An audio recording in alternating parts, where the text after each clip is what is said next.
Good afternoon, everybody, or good morning if you're joining us from the West Coast. This is Dismas Locaria. I'm a partner in Venable's Government Contracts Practice Group, and I'm joined today by my colleague Mike Francel. This morning, we'll be discussing the evolution of Escobar in 2017 and the False Claims Act in 2018 and beyond. First of all, we appreciate everyone joining us in April, even though we had originally scheduled this for March. But we had some weather here in D.C. and so had to reschedule. So appreciate everyone sticking with us and joining us a month later. Before we dive in, I want to thank everyone for joining, but I also want to welcome questions throughout the presentation, and you can use the chat feature for doing that, and we'll try to address those as we go. We'll leave some time at the end as well for questions, but the more questions you all ask, the more interactive we can be, so please feel free to ask questions.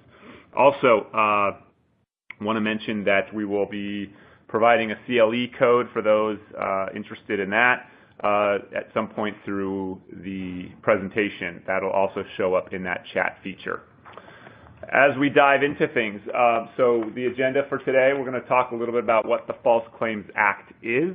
Some of you may know, some of you may not know. So we'll go into some of the basics on the False Claims Act, and then we're going to talk about why it matters to you all, to government contractors or grant recipients, anyone receiving federal funds, why that matters. We're going to talk about the Escobar decision, which is about 2 years old now, but still making waves. So we'll talk a little bit about the background for that decision. We'll talk about the False Claims Act in the post-Escobar era, essentially, the decisions that came out primarily in 2017, and then we'll talk about some cases and some other things that are occurring now in 2018 that are relevant to the False Claims Act, and then we'll end with some takeaways and leave time for questions. So with that, I am going to turn it over to my colleague Mike to talk about the False Claims Act and what it is.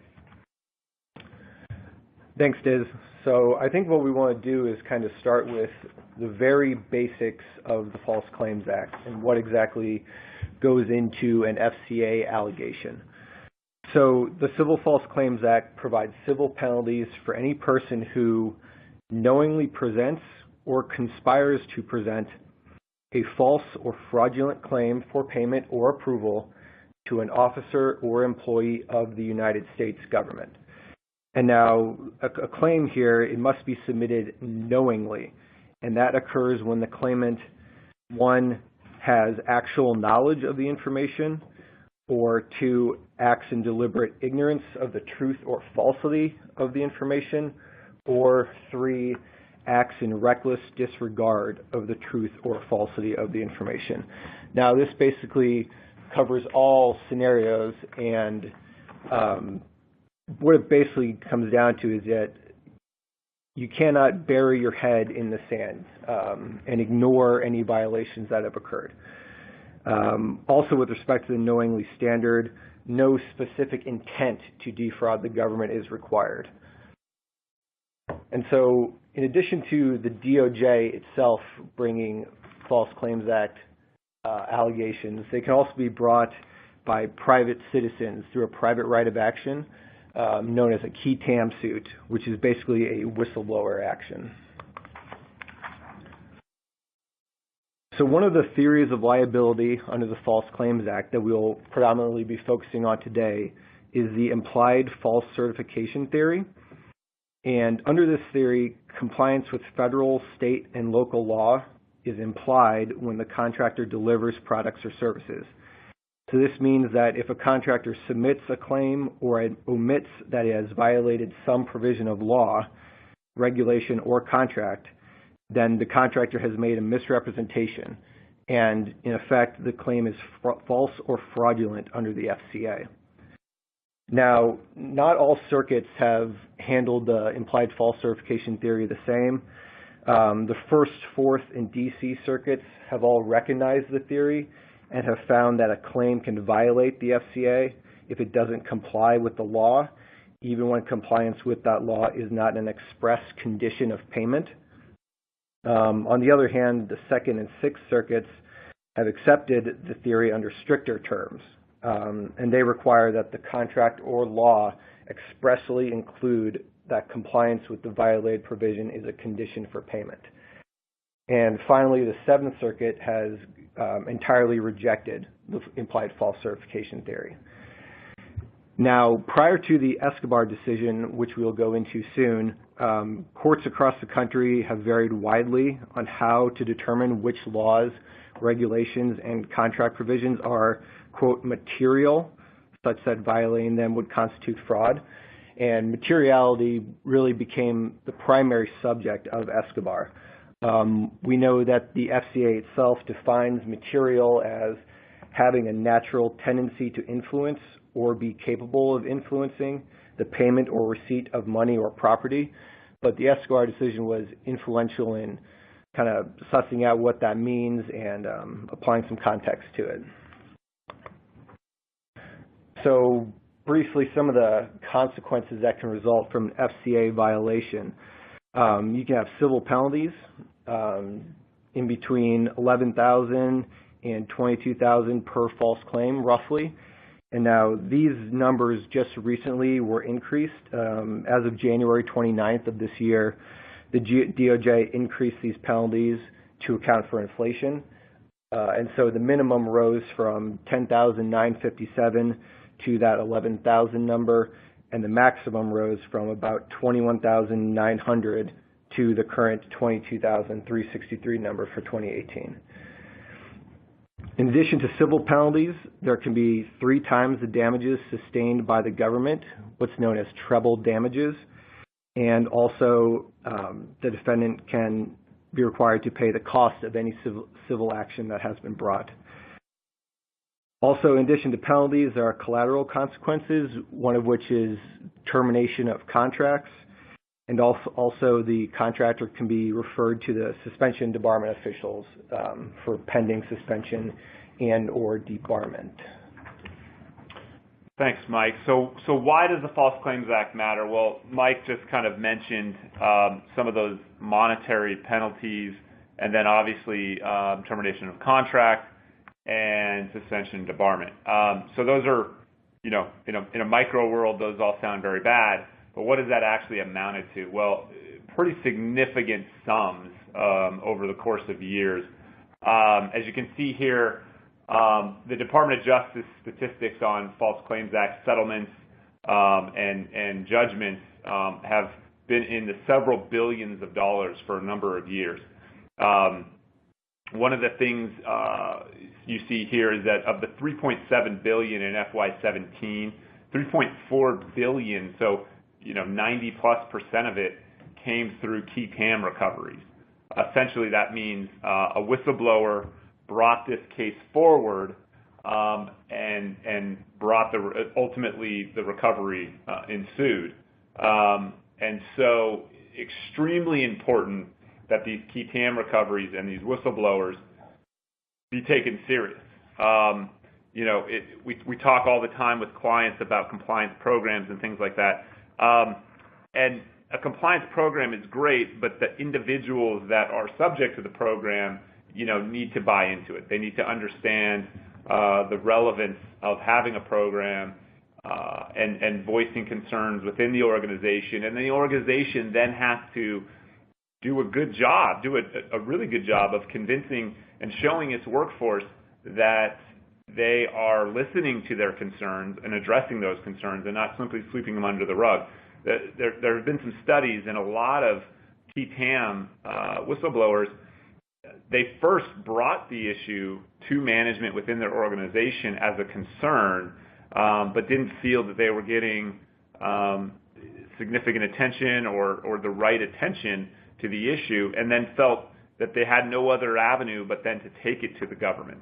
Now that, be that as it may, whether you believe those stats or not, the bottom line, the takeaway from that concept, though, is that not only is it important to have compliance programs, but it's important for your workforce to understand the importance of those programs, and then also for that workforce to see that the organization is doing something when things are reported.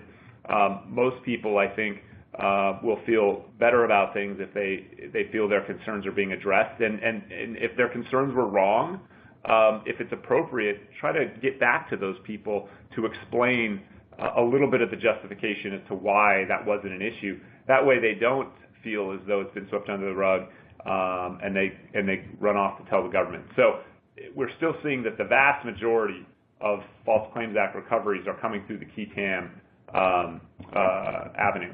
And so we're looking at, on average, about $4 billion per year in False Claims Act.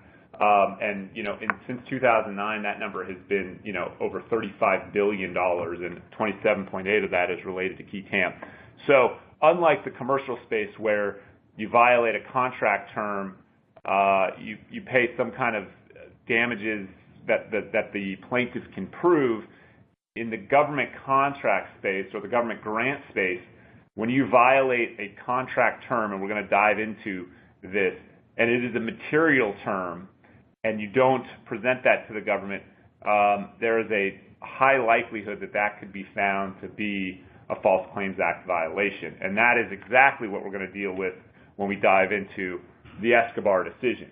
So the Escobar decision, well, let me talk a little bit about the case first and then talk about the holding.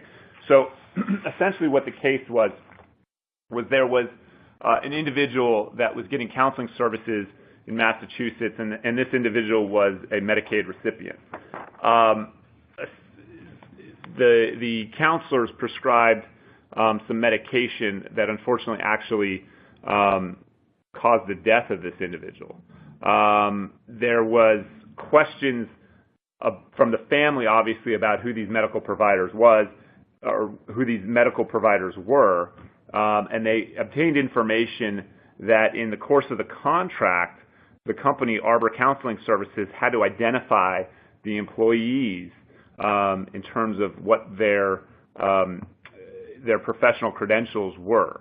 And in that process, in that billing process, where they identified these people as having certain credentials, in fact, they did not have those credentials. So there was a misrepresentation that the people that were billing against this Medicaid grant were actually didn't have the professional credentials that they said they were going to have.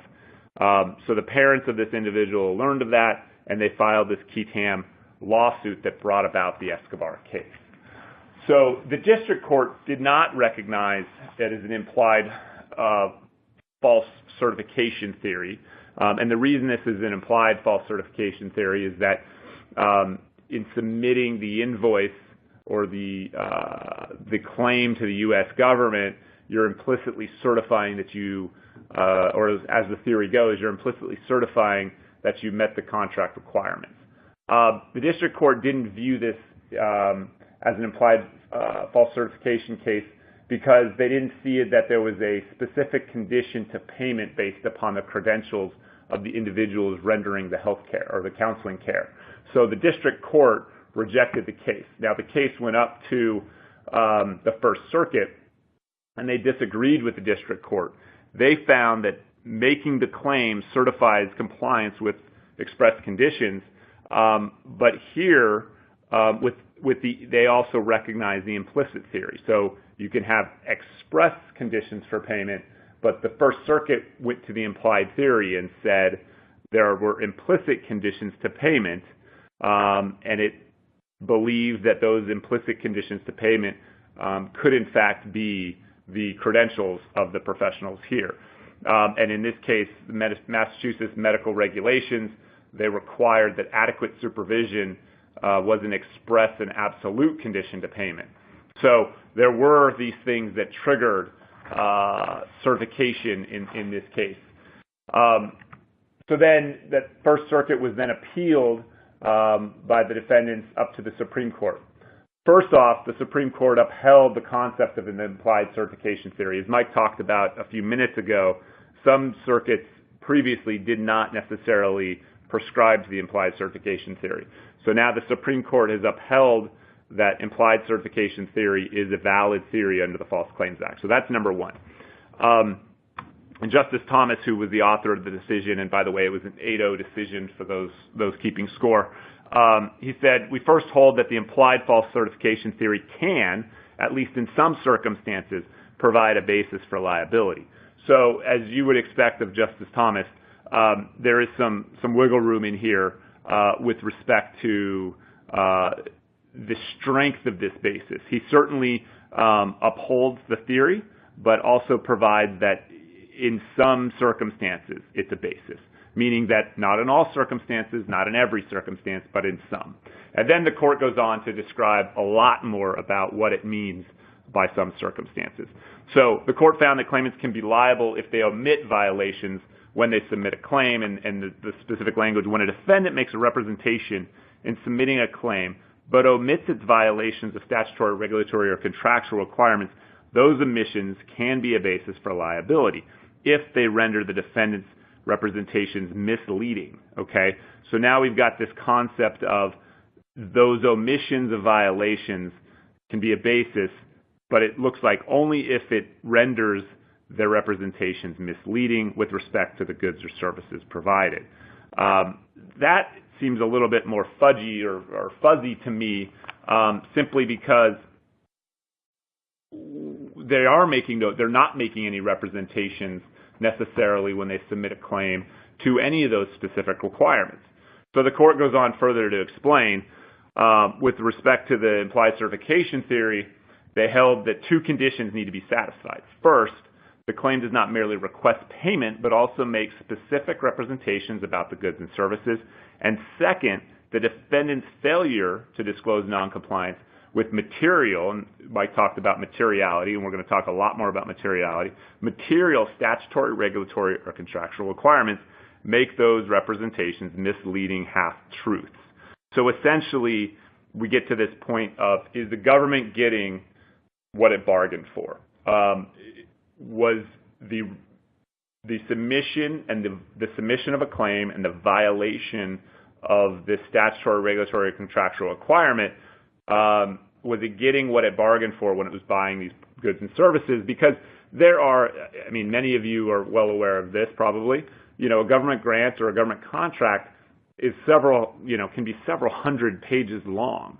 Not every term in there is one that I would argue is something the government really thinks it's getting what it bargained for. There are what we would call, and we'll use material terms in there that matter. And so it's kind of deciphering between the run-of-the-mill contract violation and the more specific material violations that we have to kind of parse through with this decision. So, for something to be material, for liability to attach, what is material? Well, Thomas went on and emphasized that not every undisclosed violation of an express condition of payment automatically triggers liability, right? So there can be an express condition of payment, but it still needs to be material. And it is insufficient for a finding of materiality that the government would have the option to decline to pay if it knew of the defendant's noncompliance. So what would the government have done? What's important here, the distinction that this language draws out is that not, and we deal with this on a daily basis when we talk often to Office of Inspector Generals, is that the OIGs often view any run-of-the-mill contract violation as tantamount to False Claims Act, and that's absolutely not the case. And that's, some people have said Escobar is a great decision, some people have said it's a bad decision for the bar. Overall, I think the fact that it draws a line in the sand to say, yes, implied theory, there can be False Claims Act under the implied theory. I don't think the government contracts bar was going to win the idea that implied theory could not be a viable theory for False Claims Act purposes. But what the bar really needed, was a line drawn to say, look, it can't be a mere violation of a contract term. If you don't follow some notice requirement or some, inconsequential term in the agreement, am I now going to be subject to treble damages for every time I invoice because I didn't dot my I's and cross my T's? And the Escobar decision says no, absolutely not. It has to be something of note. And so the government goes on to say, Thomas goes on to say, if the government pays a particular claim in full, despite its actual knowledge that certain requirements are violated, this is strong evidence that those requirements are not material. So this is about knowledge. What does the government know? If the government knows about the issue and yet it still makes payment, that's indicia that the government doesn't view that term as material. Now, we're going to come back to that because that issue is being kind of looked at right now in the courts. And so we'll come back and talk about that in a little bit. Or if the government regularly pays a particular type of claim in full despite knowledge that certain requirements are violated and has signaled no change in position, that is strong evidence that the requirements are not material. So being upfront, open, and honest with your government customer about potential violations is never, a bad thing. It's sometimes hard to take that medicine and hard to deal with that, but you've got that obligation potentially under the FAR. You've got that obligation potentially under the Uniform Guidance, and so here it will help relieve False Claims Act liability as well, as we see.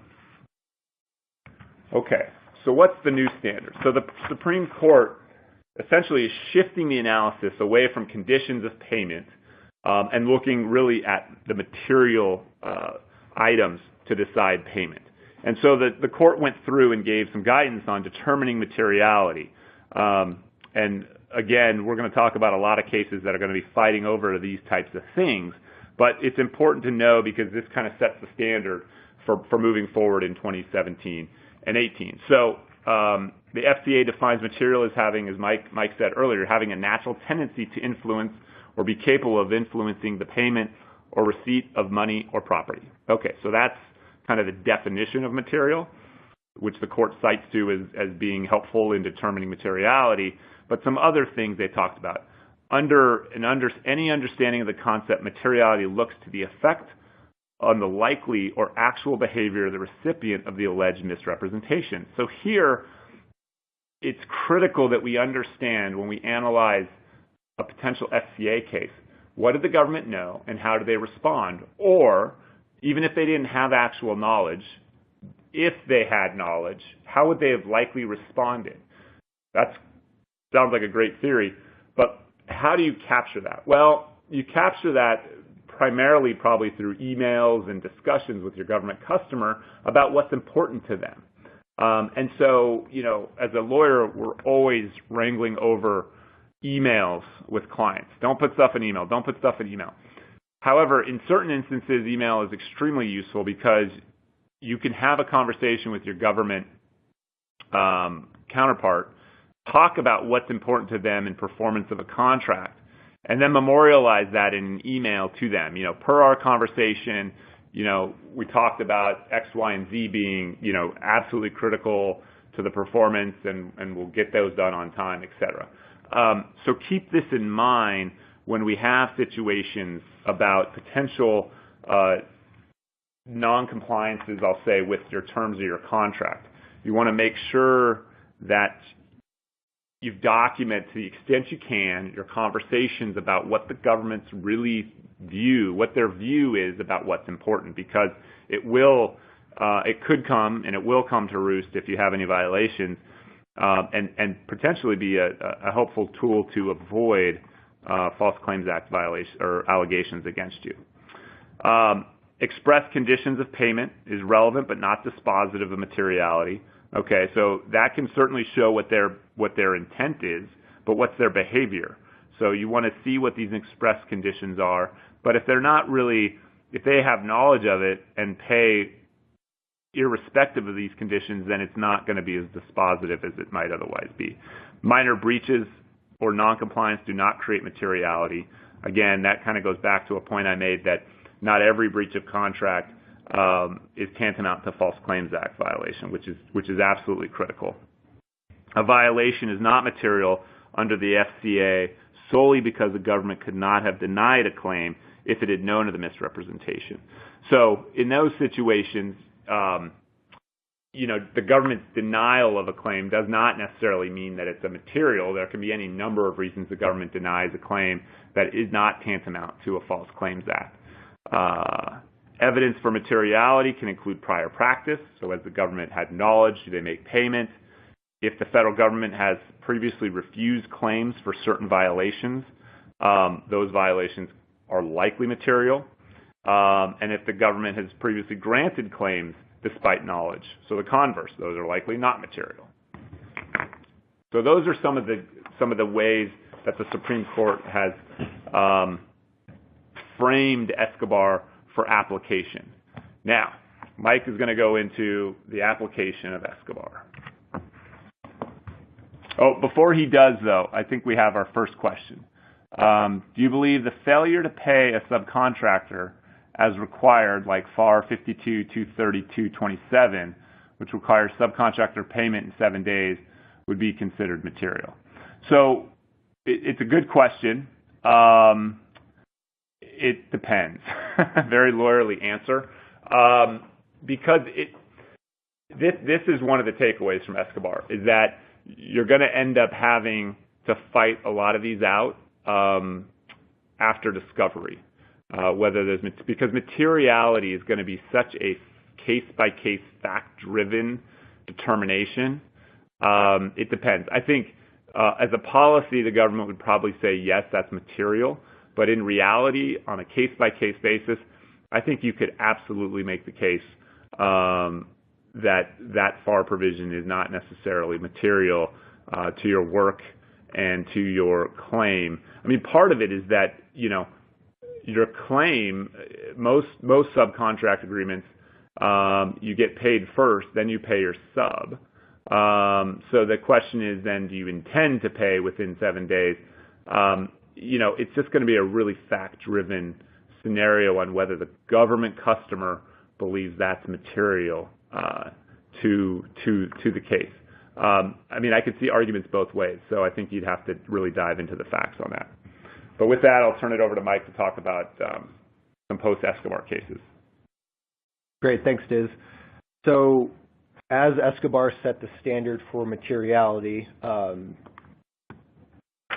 U.S. Courts of Appeals since then have kind of been wrangling with the issue of what exactly does it mean for requirement to be material. And so one of the aspects of Escobar that the courts have really been dealing with is concerning the government's decision to pay, despite their actual knowledge of a non-compliance. As Diz mentioned earlier, Justice Thomas said in the Escobar decision, if the government pays a particular claim in full, despite its actual knowledge that certain requirements were violated, that is very strong evidence that those requirements are not material. So what we want to do now is kind of look into what some of the major cases since the Escobar decision came out have been doing with this materiality standard. And we'll focus on the federal U.S. Courts of Appeal, although there have been numerous federal district courts that have looked at this issue as well. So what we'll do, we'll start with the First Circuit, the Nargle versus Dupuy Orthopedics case. And in this case, the relator made an allegation that Dupuy misrepresented the safety and effectiveness of a product's design in order to secure and maintain the FDA's approval of the device. And in this case, it was a hip replacement device in particular. And so what the First Circuit did is it mainly relied on its previous decision from 2016 in the D'Agostino case, which is cited there at the bottom, which also focused on this issue of government payment despite full knowledge of violations. And what the First Circuit found was that in the context of its approval of medical devices, the FDA, quote, possesses a full array of tools for detecting, deterring, and punishing false statements made during approval processes, and that the FDA's decision, quote, not to employ these tools in the wake of relators' allegations so as to withdraw or even suspend its approval of the device leaves relators with a break in the causal chain between the alleged misstatements and the payment of any false claim. So basically the First Circuit here stated that the FDA's decision not to act renders a claim of materiality implausible. And the First Circuit directly relied on this very strong evidence language from the Escobar decision. And in particular, the First Circuit found very compelling that the FDA allowed the device to remain on the market despite the relator's allegations. And the court actually stated there is no allegation that the FDA withdrew or even suspended product approval upon learning of the alleged misrepresentations. So here, the FDA knew full well what the allegations were, and yet still did basically nothing to prevent these hip replacement devices from staying on the market. And so the First Circuit affirmed the district court's dismissal of these claims on materiality grounds. So in 2017, in addition to the First Circuit, the Third Circuit twice wrestled with this materiality issue under Escobar. The first one was Petratos versus Genentech. And in this case, the relator alleged that Genentech concealed information about a particular cancer drug's health risks by suppressing and ignoring data that would have shown that the drug's side effects were more common and more severe than Genentech had initially reported. And this in turn would have required Genentech to file adverse event reports with the FDA. And so the relator claimed that as a consequence of Genentech's alleged data suppression, it had caused physicians to submit Medicare claims that were not, quote, reasonable and necessary under the Medicare program. And so the Third Circuit disagreed with the district court. The district court had a certain reading of the Medicare statute. And although the Third Circuit disagreed with the district court's reading of that statute, the Third Circuit did affirm the district court and dismissed by concluding that the relator could not establish materiality. And in this case, the Third Circuit found that the alleged misrepresentation was not material when the relator concedes that the government would have paid the claims with full knowledge of the alleged noncompliance. The Third Circuit continued stating that, quote, where a relator does not plead that knowledge of the violation could influence the government's decision to pay, the misrepresentation likely does not have a natural tendency to influence payment, which is Third Circuit directly using the material definition from the False Claims Act in its decision. Also relevant to this decision was that the Third Circuit found compelling the fact that the relator had essentially conceded that the government would have reimbursed the claims even if it had full knowledge of the alleged reporting deficiencies. Also important here was the fact that the government had actually approved 3 more indications for this very drug since the relator had brought this evidence to the government. So the government was well aware of these allegations and had actually taken affirmative steps to approve more indications for the cancer drug, even in the face of these allegations. And these facts were critical for the Third Circuit, who eventually concluded that the allegations were, as Escobar put it, nothing more than minor and insubstantial. Third Circuit also addressed materiality in the Spey versus CVS Caremark case, in which the Third Circuit affirmed the district court's summary judgment in favor of the defendant on materiality grounds, whereas the district court had largely relied on government knowledge. The Third Circuit actually affirmed on different grounds under materiality. And in this case, the government knew that certain pharmacy benefit managers, known as PBMs, had been using dummy prescriber identifiers, and that the government had routinely paid these PBMs despite their use of these dummy identifiers.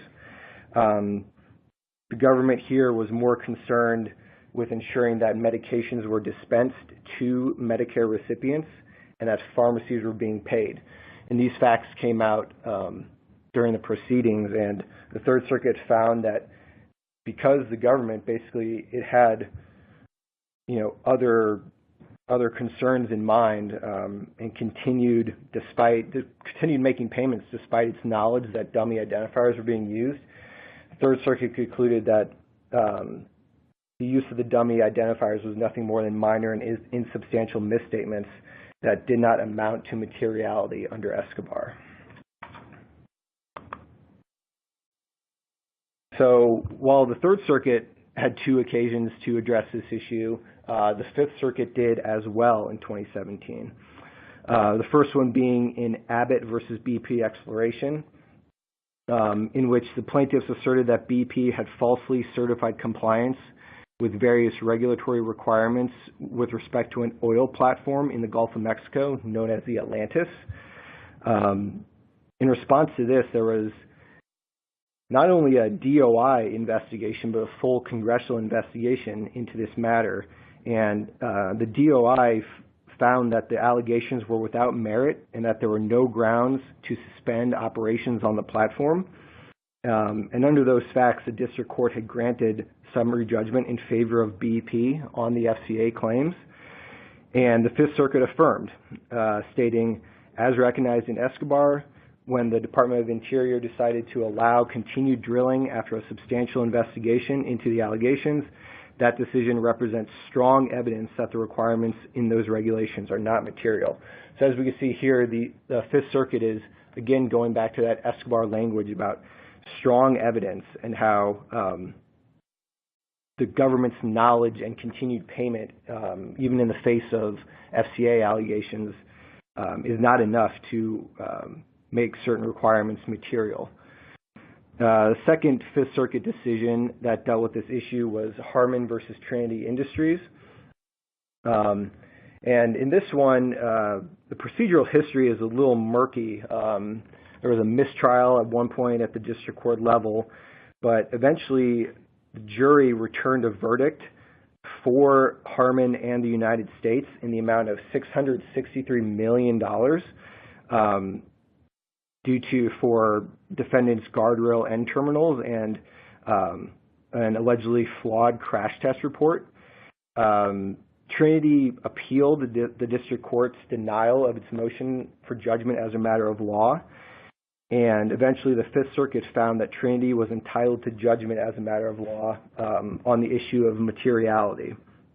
The Fifth Circuit considered several of the elements of FCA liability, but for our purposes, really focused on the materiality aspect of it.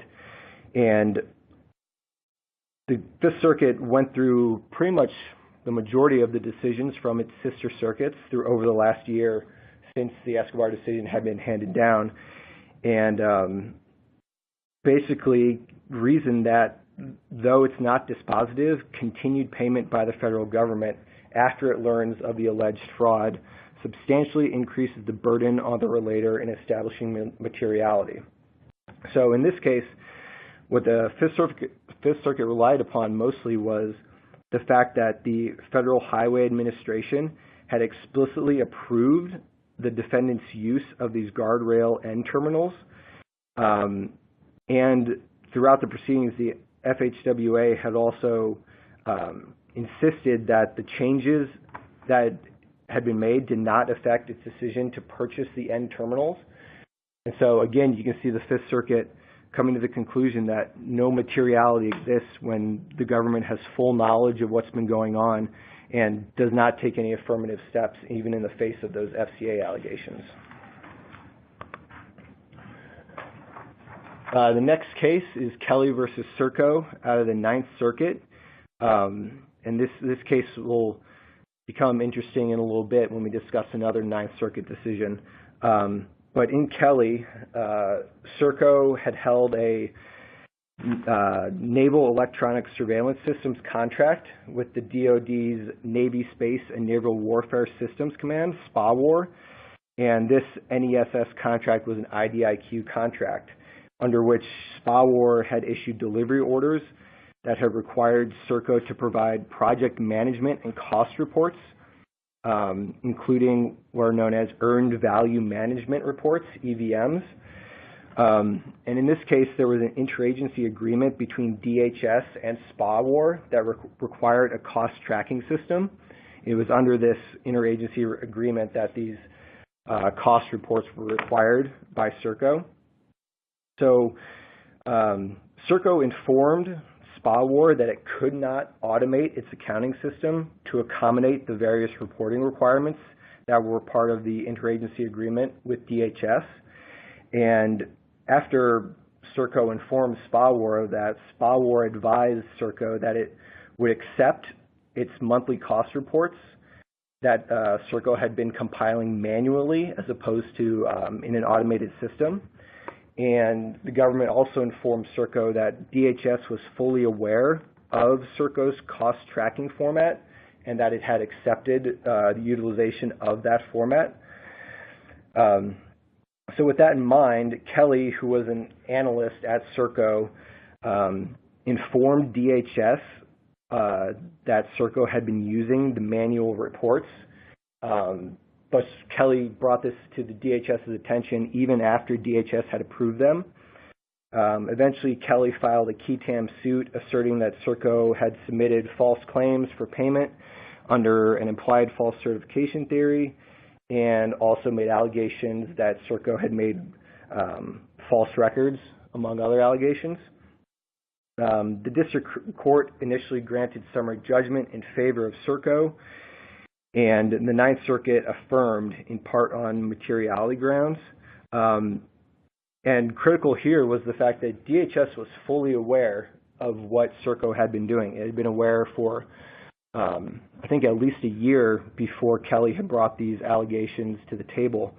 DHS knew about it, they approved it, they had paid for the work, and actually eventually DHS had removed this requirement for these cost reports. The Ninth Circuit found that pretty important in finding that there was no materiality in this case, and that the government had full knowledge and had continued payment in spite of Kelly's allegations. So then we'll move on to the D.C. Circuit's case in McBride versus Halliburton. And in this case, as part of a task order under its Logistics Civil Augmentation Program, the LOGCAP program contract, the defendant had provided morale, welfare, and recreation services to the Army, and it did this by maintaining recreation centers at Camp Fallujah in Iraq.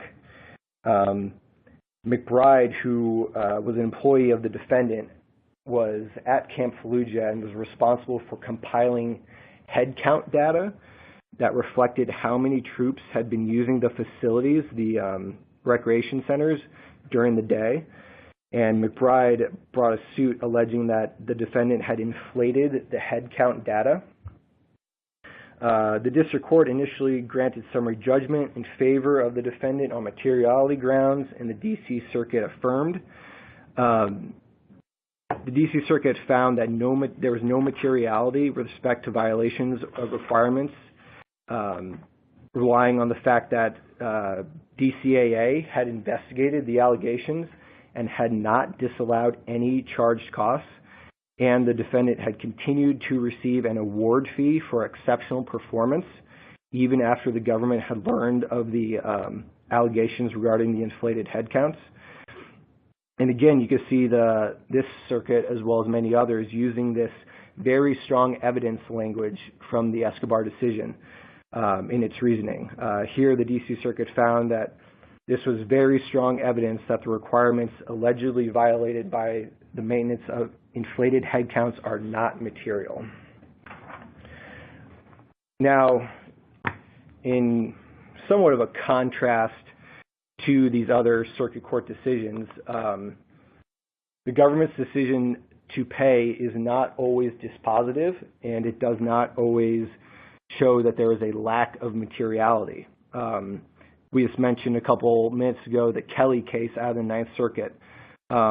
Subsequently to the Kelly case, the Ninth Circuit came out a little bit differently in the Gilead Sciences case, in which Gilead Sciences had represented to the Food and Drug Administration that it would source an ingredient for its drugs from certain registered facilities in Canada, Germany, the U.S., and South Korea.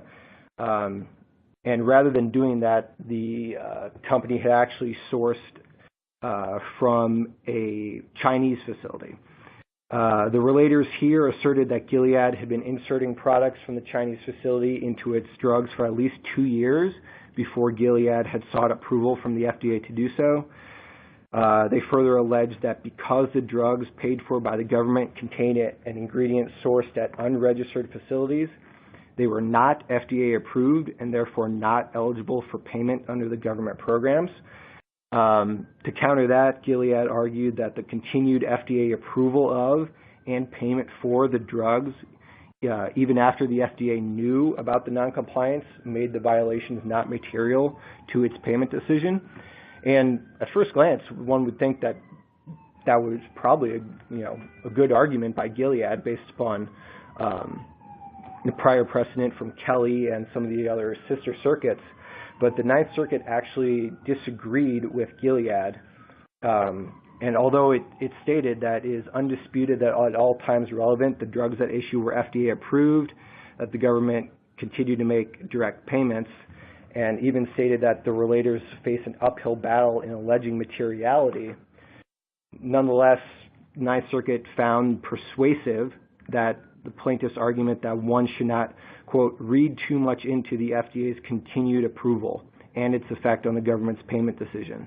And there are several reasons for why the Ninth Circuit came to that conclusion. First being that to do so would allow Gilead to use the allegedly fraudulently obtained FDA approval as a shield against liability for fraud. Second, that there are many reasons that the FDA may choose not to withdraw a drug approval that are not related to the government's payment for those drugs.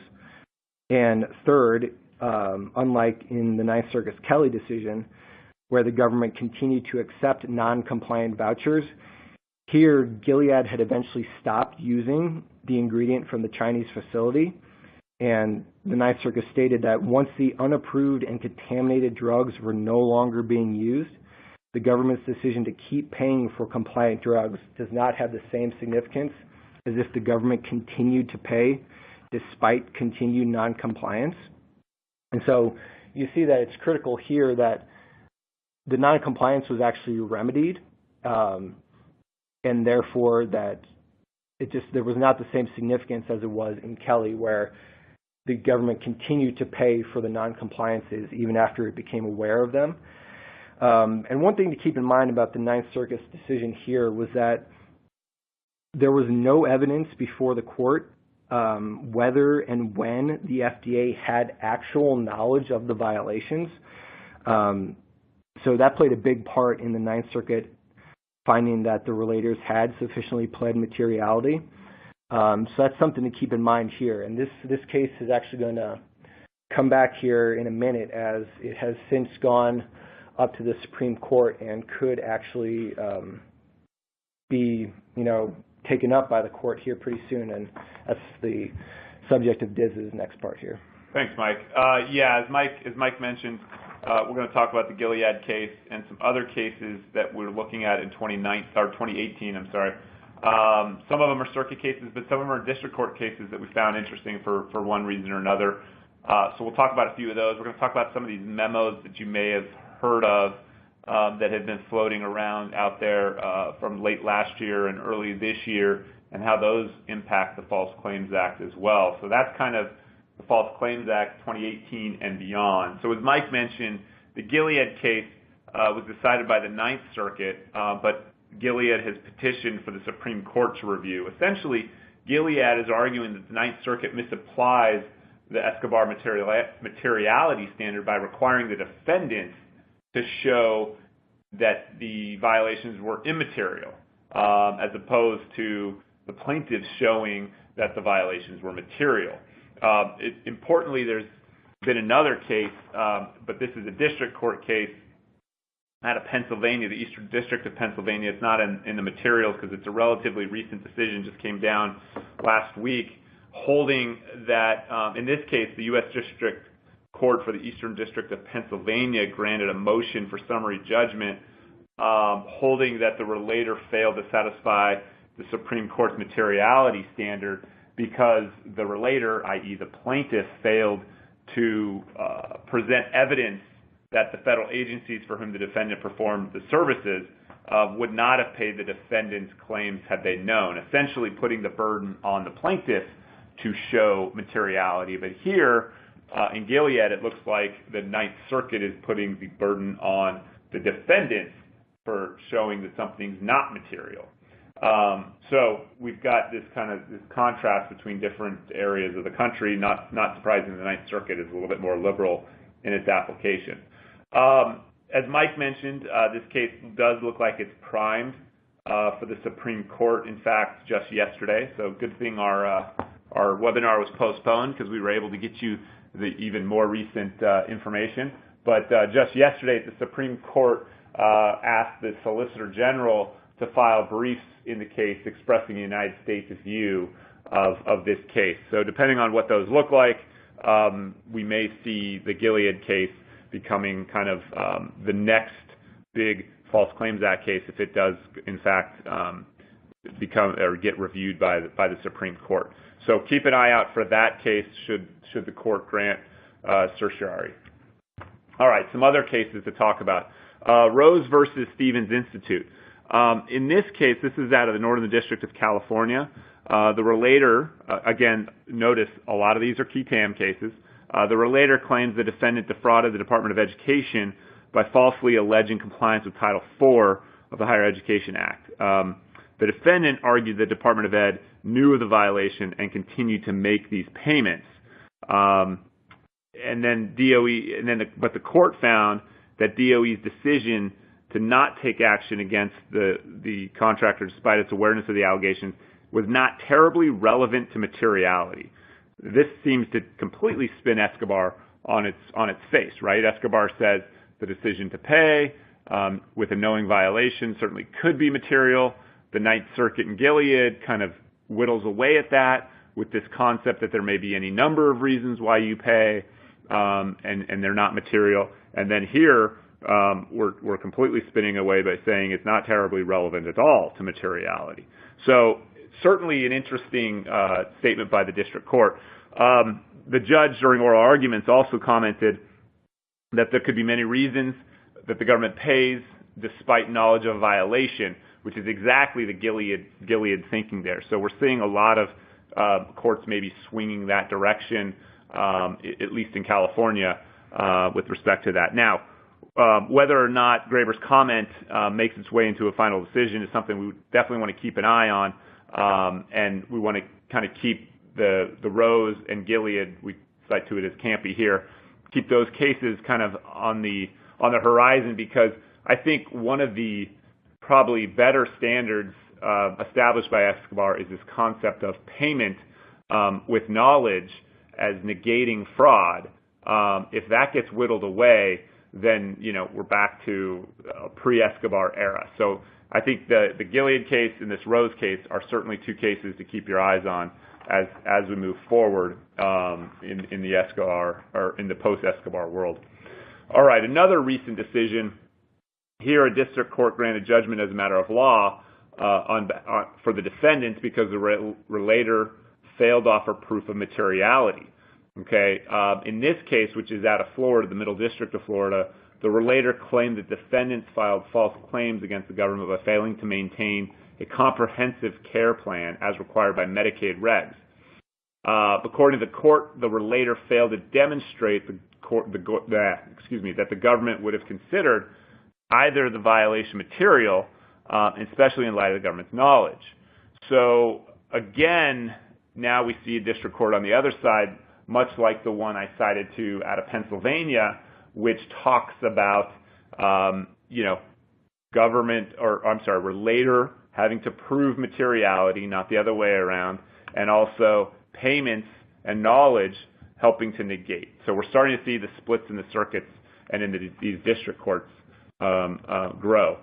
And this court cited to Escobar and says that the materiality standard is one that rejects a system of government traps, zaps, and zingers that permits the government to retain the benefit of a substantially conforming good or service, but to recover the price entirely, multiplied by 3 because of some immaterial contract or regulatory noncompliance. So this is obviously a great decision on behalf of the government contracts and grants bar, because it recognizes that there's all sorts of things in government contracts and grants, all sorts of strings that are traps, zaps, and zingers for folks to comply with, and if they fail to do so, they then have to pay 3 times back to the government. So that is recognizing kind of the perverse standard of the False Claims Act. So we are a big fan of this case here in the government contracts bar. Now, the 11th Circuit, though, has not taken that case up yet. The 11th Circuit does have a case on its docket that deals with Escobar, though. In this case, the relators alleged that improprieties in the relationship between the Army procurement official and several military contractors required disclosure under 52203-13 and TINA. So essentially what we have here is potential conflicts of interest, and that they should have been disclosed. The district court dismissed the relators' claims because it didn't believe the contracts in question required compliance with either of these requirements as an express condition of payment. We talked about that in Escobar. There were 2 elements to a false claim: express condition and materiality. But the 11th Circuit noted an express condition of payment is no longer dispositive and directed the district court to look at it from a materiality standpoint. So this will be an important decision for us to see in terms of how this comes out. Being that we practice a lot of compliance, complying with the reporting requirements of 52203-13, I think will be of special interest, because not only do you have the concerns that if you don't disclose something and the government learns of it, certainly doesn't look good in the eyes of suspension debarment officials, so you have that issue to wrangle with.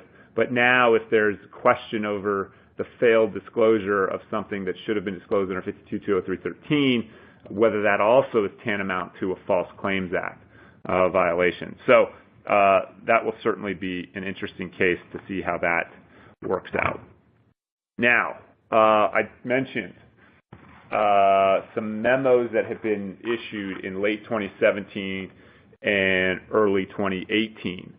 There's 3 that I want to talk about. So on November 16 of last year, Attorney General Sessions issued a memo that prohibited certain DOJ components from issuing guidance documents that got around the typical APA notice and comment process.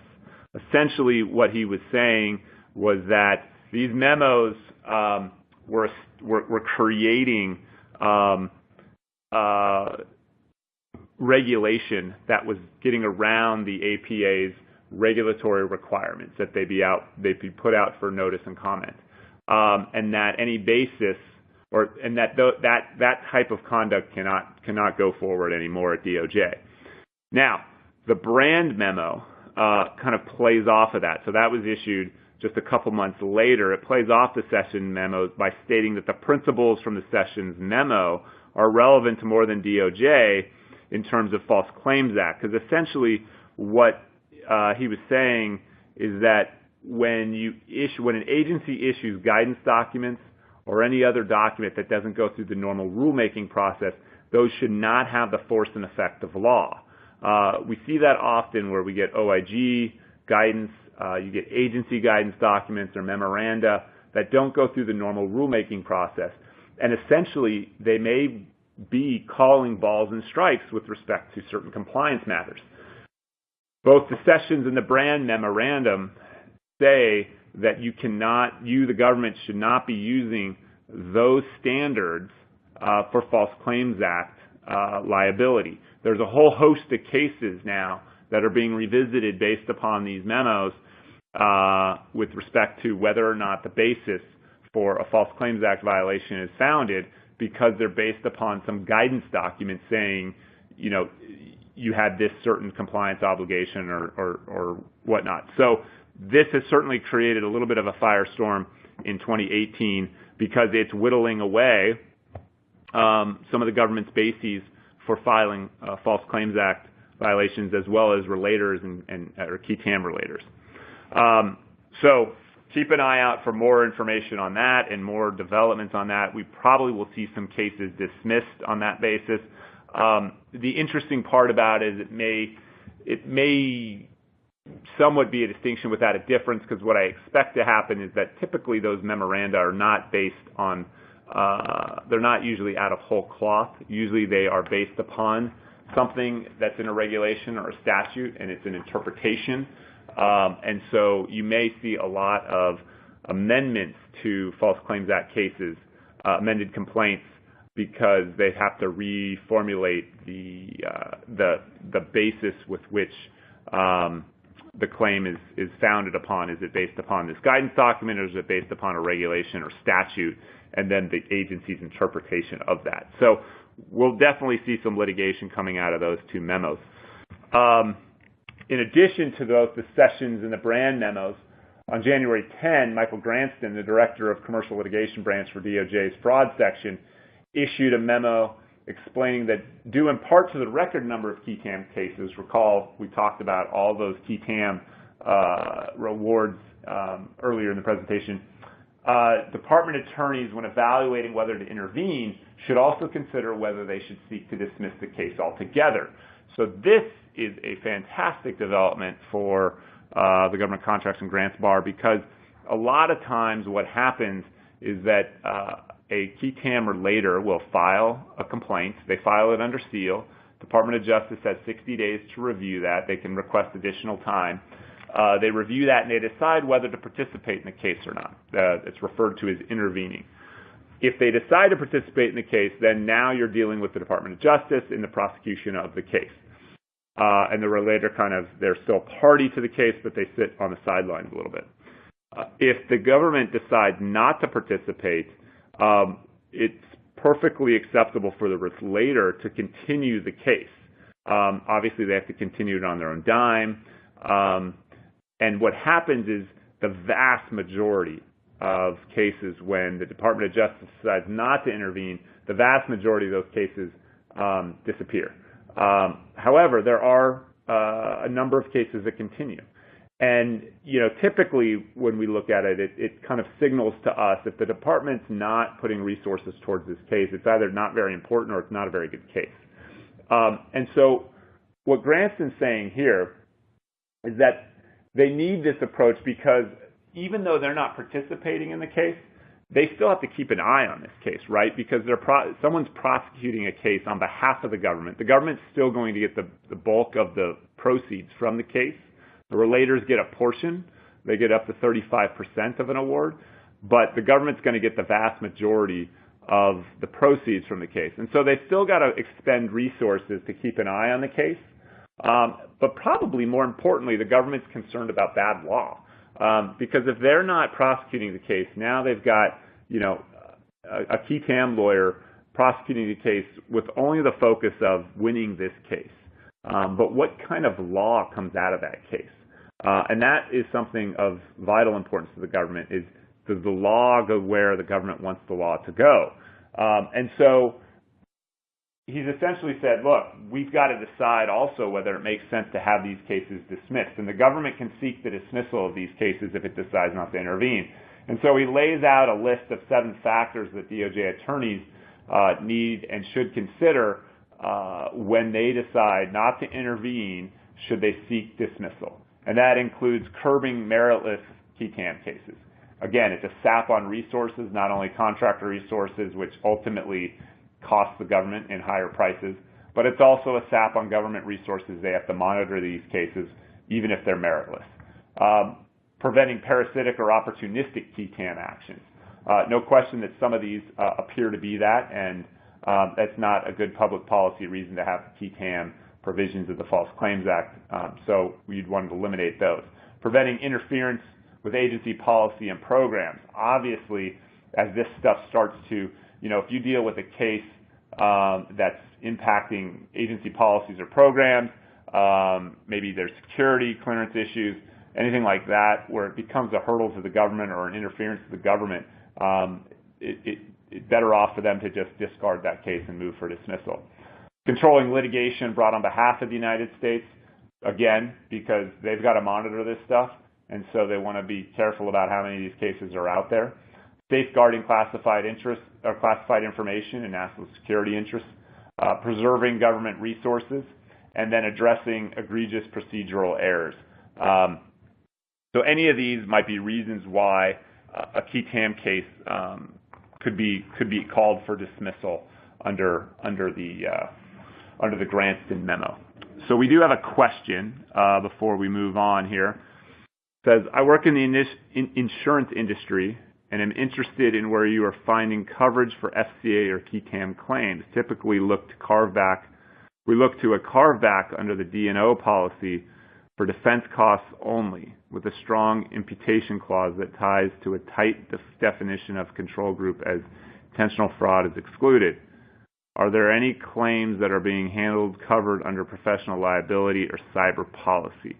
I'm not an insurance lawyer, but I do believe that most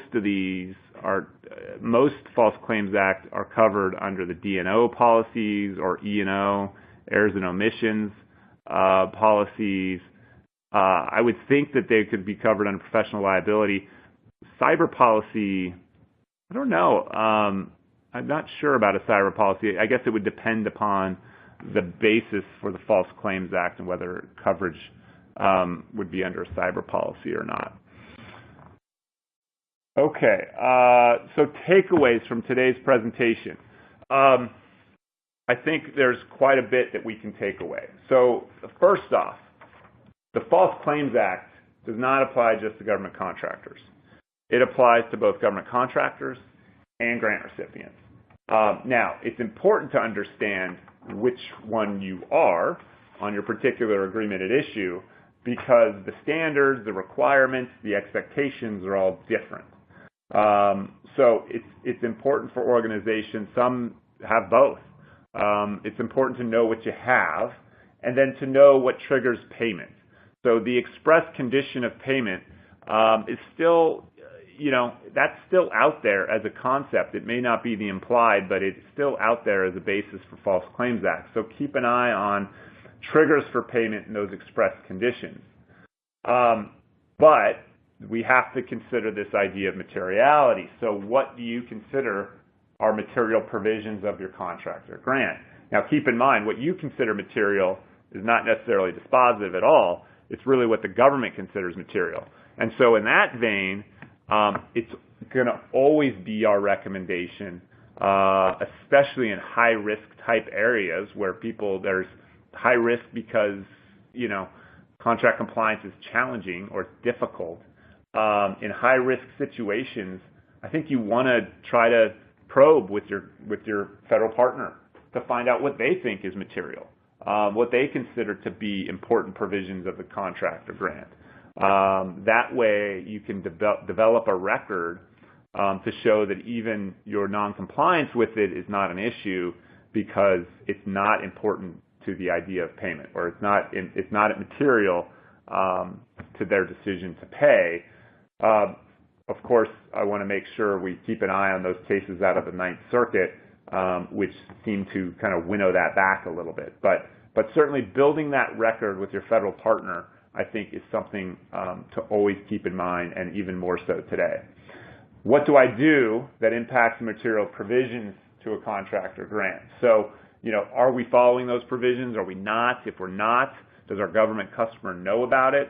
Have we made efforts to get compliant? Is it too difficult to comply? What is the reasoning behind it? As I mentioned before, a lot of the factors about materiality is very, very case specific.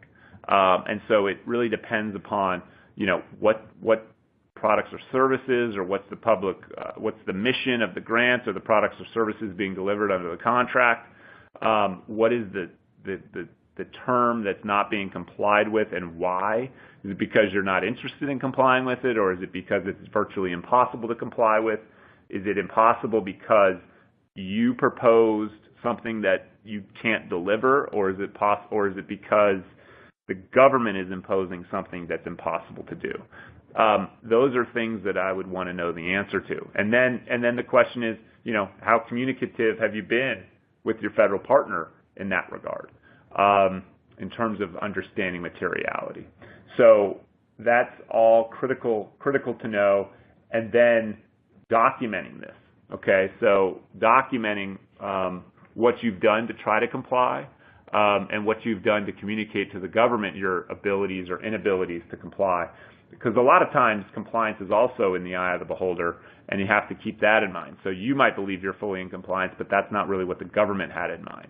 So keep in mind that you've got to be able to not only have your interpretation, but really what's going to be dispositive is understanding what the government expects and what the government knows.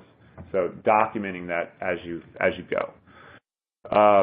Okay, so how does this materiality affect you in the real world and trigger a False Claims Act? Well, this page here, this slide is designed to kind of get you thinking about things that we see often in False Claims Act. Not saying that this is a comprehensive list, but just to get your juices flowing. So under the FAR, there's a whole host of things that we see a decent amount of False Claims Act.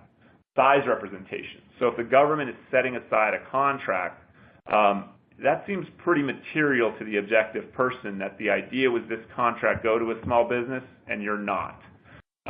So the misrepresentations of size, especially in the context of a set-aside, would likely be material. Now, if it's that you're misrepresenting that you're small on a contract that's not set aside, full and open, but they awarded to you thinking they were going to get small business credit, maybe you have a better argument. I would argue that you have a much better argument that it's in that context. So size representation is definitely something we see a good amount of False Claims Act. Obviously, pricing. I mean, pricing is one of the major issues there. So, but in the context of a GSA schedule, a lot of times you'll see what's called the price reduction clause triggered, and pricing is often considered material. So that's certainly something to make sure that you're in compliance with. Time reporting, another thing that is often considered material, right, is someone says they reported 5 hours, but they only work 2 hours. That's usually a pretty material provision, is accurate time reporting. Labor qualifications is interesting. There's a decent, there are some cases out there that discuss this concept of labor quals and that they might not be as relevant in certain contexts as in other contexts. The Escobar case, though, shows this. I mean, that case dealt with labor quals. In that situation, you had people performing counseling services that represented themselves as having professional credentials, and they did not have those credentials. And that, obviously led to the finding of the implied theory, and that in this case, in that case, potential liability. Now, the Escobar case is actually it's actually on remand, and it's still going through the process at the district level now, but for materiality, on whether or not it was in fact material. But in that case, it was argued that it was material. The Supreme Court said materiality is important, and then they sent it back. But labor quals can definitely be a material representation. OCIs, conflicts of interest. We talked about a case just a little bit ago about conflicts of interest and how that triggers OCIs. Cost representations. Again, you're going to be certifying to specific costs. A lot of times these might be expressed because you're expressly saying that we're charging X, Y, and Z. But there could be some implicit arguments in there as well, depending upon how your indirect rates are built and things like that. And then domestic preference compliance. This is an area, I think, ripe for litigation. Obviously, domestic preference is something that the president has issued an executive order on, kind of touting the need to limit waivers and the need to source domestically. So domestic preference laws like the Buy American Act, the Trade Agreements Act, the Berry Amendment, those types of things, I think there's a foundation right now that the government can argue are in fact material to the government's decision to buy something. So keep an eye out for compliance on those issues. With respect to the folks in the grant community, the Uniform Guidance has a whole host of terms, relatively newer regulatory regime, but a whole host of terms that could be construed as material. Again, they also have OCI and conflict of interest provisions. There's a whole host of reporting obligations, procurement requirements, because grants are cost reimbursement vehicles. They have very specific requirements on procurement to ensure that the government's paying fair and reasonable for all the services rendered under a grant. But if you don't follow those procurement provisions, could that be tantamount to a False Claims Act? Potentially, because it's affecting the government's bottom line, and so it might not just be a disallowance, but rather tantamount to false claims. And then they also have the need to source from women and minority-owned businesses and those provisions. So there's a host of things in the Uniform Guidance that could trigger False Claims Act, and the failure to perform could be considered material. Now, laws in other countries, you might think, why do laws in other countries matter? Well, if the U.S. government is footing the bill for you to do work overseas, a lot of those contracts require compliance with local law. That could trigger, is that material to the government's decision to pay? Perhaps it could be, or required permits in those foreign locales. But if it's U.S. dollars and you're invoicing the U.S. government and you're not adhering to the local laws, that could be an issue. The government, every now and then does kind of put its foot down because it gets a bad reputation doing business overseas and not conforming to local requirements. And so this is something that they can certainly say is material to their decision to pay and try to impose False Claims Act liability. Agency guidance. Now, we talked a little bit about agency guidance under the Sessions and Brand memos. So those, what rights and obligations do those impart? Are they based upon statutory or regulatory foundation? If it's the latter, if they are based upon statutory and regulatory foundation, then I think this guidance is something a lot more concrete that you need to, make sure you're minding your P's and Q's. But if it's not, then you may have a basis under the Sessions and Brand memos that it doesn't establish False Claims Act liability. Other statutory requirements: the Stafford Act for FEMA recipients of FEMA funds, Affordable Care Act requirements. There's a whole host of funding mechanisms like these statutes that have all sorts of strings attached, and making sure that you understand those strings and what's material under those statutory regimes is critical. And then your own company policies and procedures. So a lot of times the government will say, okay, here's our standard, but your policies and procedures are a cut above.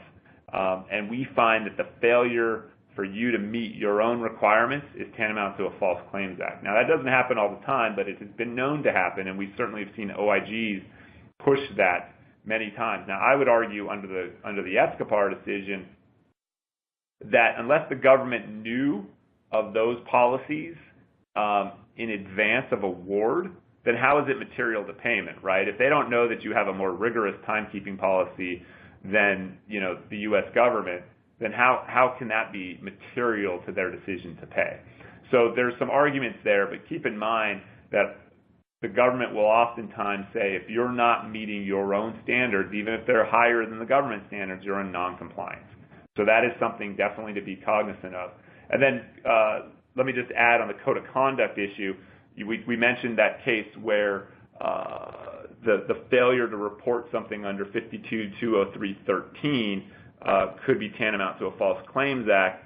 One thing that just want to kind of off topic a little bit, but 52-203-13 requires all government contractors to have a code of conduct. Small businesses don't have to go as far as large in terms of implementing a compliance program, but they are required to have a code.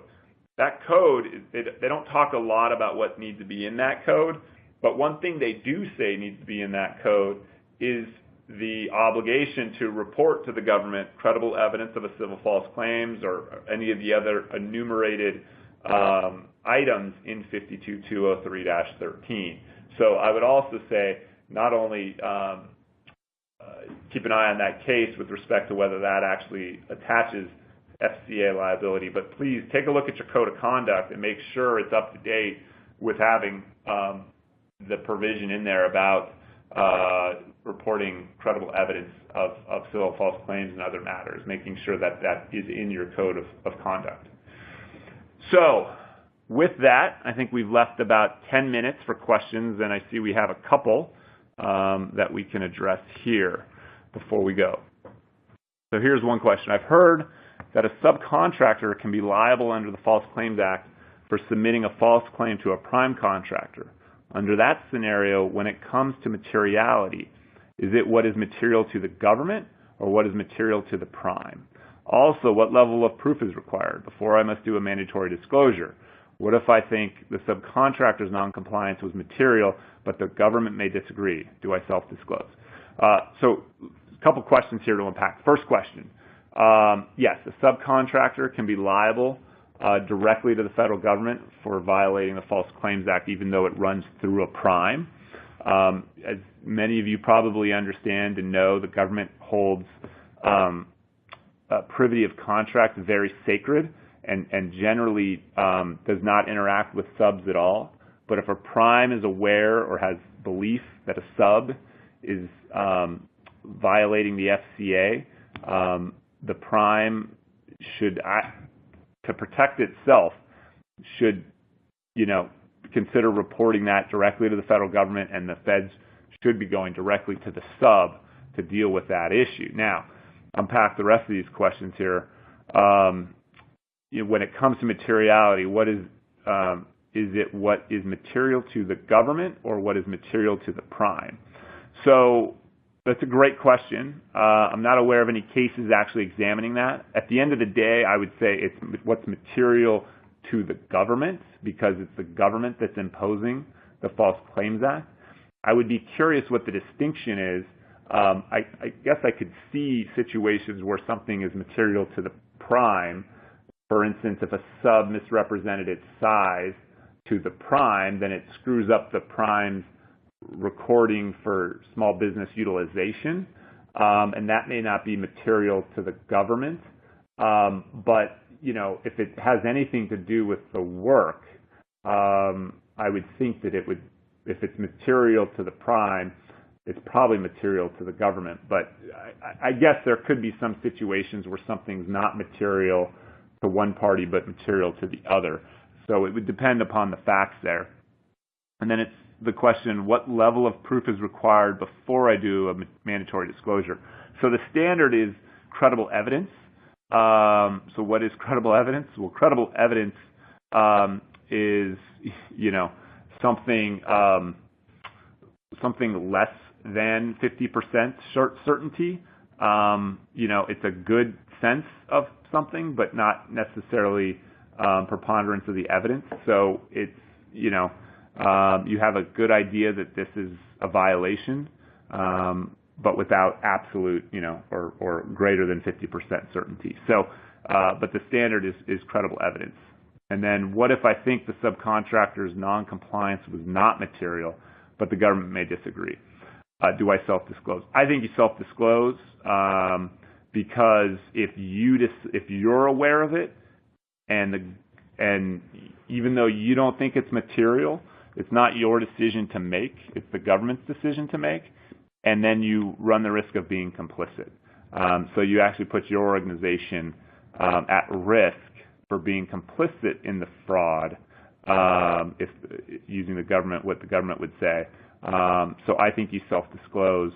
I don't think it's a self-disclosure; it's more of a whistleblower. But yeah, I think you disclose to the federal government the concerns you have about your sub. Okay, we have another question. What is the difference between a federal partner and a government customer? No difference. I think federal partner is broader because I use that phrase on the last slide because the False Claims Act applies to both government contractors, which is a government customer, and grant recipients. And grant recipients, that the government's not really their customer, it's their partner. So we just used the phrase partner to kind of generalize, so as not to leave our grant colleagues out of the discussion. So no difference there other than just trying to be more inclusive. So we have about 5 minutes. If there's any more questions, please type them in now.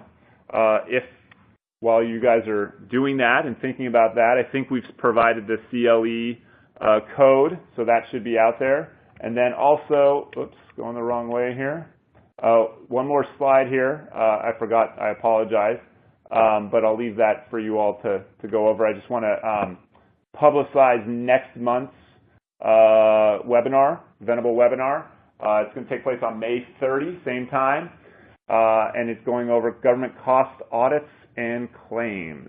So please put that on your calendar. We'll get information out on that shortly, and we appreciate everyone joining us today, and hope you found it helpful. If you have any questions, more specific, or anything comes up that you want to talk about, you've got my contact information and Mike's contact information there.